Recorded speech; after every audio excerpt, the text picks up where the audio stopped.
Aisyah, tidak kurang dari 1000 rakaat aku salat taubat kepada Allah.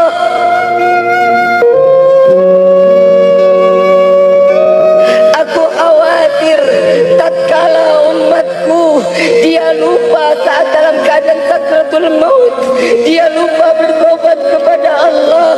Aku mengharap kepada Allah agar salat taubatku ini dapat menambah daripada taubat umatku. Tidak ada nabi yang dapat menolong umat kecuali Nabi Muhammad sallallahu alaihi wasallam. Tidak ada nabi yang dapat selalu memikirkan umat, hanya Nabi Allah sallallahu alaihi wasallam, Rasulullah sallallahu alaihi wasallam. Tidak ada seorang manusia yang dapat memikirkan umat melainkan Rasulullah sallallahu alaihi wasallam. Nabi 3 hari 3 malam tidak makan, tidak minum. Yang dipikirkan betapa takutnya Rasulullah umatnya masuk ke dalam neraka Jahannam. Sedangkan kita ayuhul khadirun, mau 3 hari, mau 1 minggu, mau 1 bulan, mau 1 tahun, tiada henti-hentinya membuka gerbang neraka Jahannam untuk kita langkahkan kaki kita ke dalam neraka tersebut. Tidak pernah terfikir oleh kita setiap malam untuk bertaubat kepada Allah Subhanahu wa taala. Tidak pernah terfikir untuk beristighfar kepada Allah. Inilah yang dikatakan oleh Imam Ghazali radhiyallahu anhu wa radahu. Imam Ghazali mengatakan hijrah tersebut dari tempat yang satu ke tempat yang lain, dari yang buruk menjadi kebaikan, ini adalah tempat dan momen tersebut yang terdapat kebaikan-kebaikan di sisi Allah. Tahun lalu kita lupa beribadah kepada Allah, rubah tahun ini untuk kita makin taat beribadah kepada Allah Subhanahu wa taala. Sudah cukup kita membuat sedih hati Nabi sallallahu alaihi wasallam. Di dalam riwayat yang lain, Siti Aisyah radhiyallahu anha wa radhaha, beliau tiap malam tidak pernah memandang wajah Rasul sallallahu alaihi wasallam dalam keadaan tertidur. Sampai Siti Aisyah melihat Nabi dalam keadaan beribadah kepada Allah.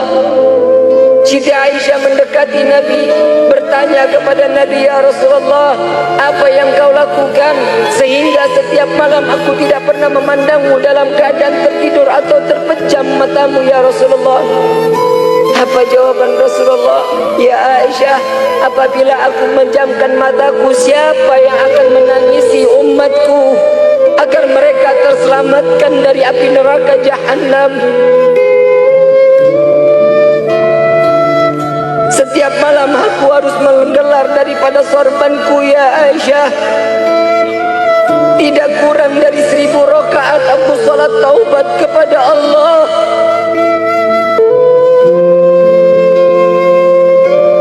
Aku khawatir tatkala umatku dia lupa saat dalam keadaan sakratul maut, dia lupa bertobat kepada Allah.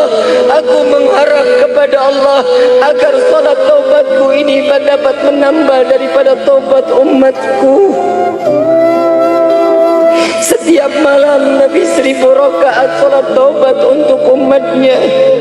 Pernahkah kita berterima kasih kepada Sayyidina Muhammad? Pernahkah kita mengucapkan syukur kepada Allah bahwa kita diciptakan oleh Allah sebagai umat Nabi Muhammad? Jangan sampai apa yang dikatakan oleh Nabi, umatku di akhir zaman kelak, paginya dia beriman, malam dia kufur kepada Allah. Malamnya dia beriman, paginya dia kufur kepada Allah. Ya Allah, jauhkan kami daripada kekufuran. Ayuhal khadirun jamaah rahimakumullah.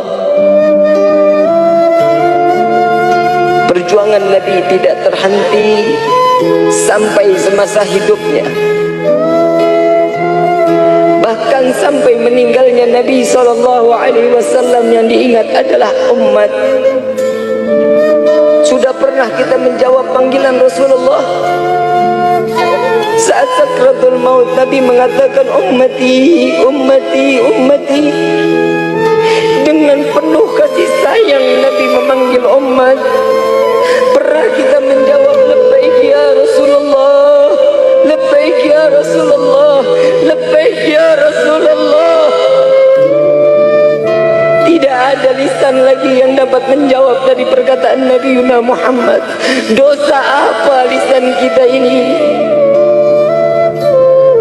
Bukan hanya memanggil, tapi memberikan satu kunci di hadapan Allah. Aqimis salah, aqimis salah, aqimis salah. Dirikan salat, dirikan salat, dirikan salat. Ini yang dikatakan oleh baginda Nabi Muhammad sallallahu alaihi wasallam.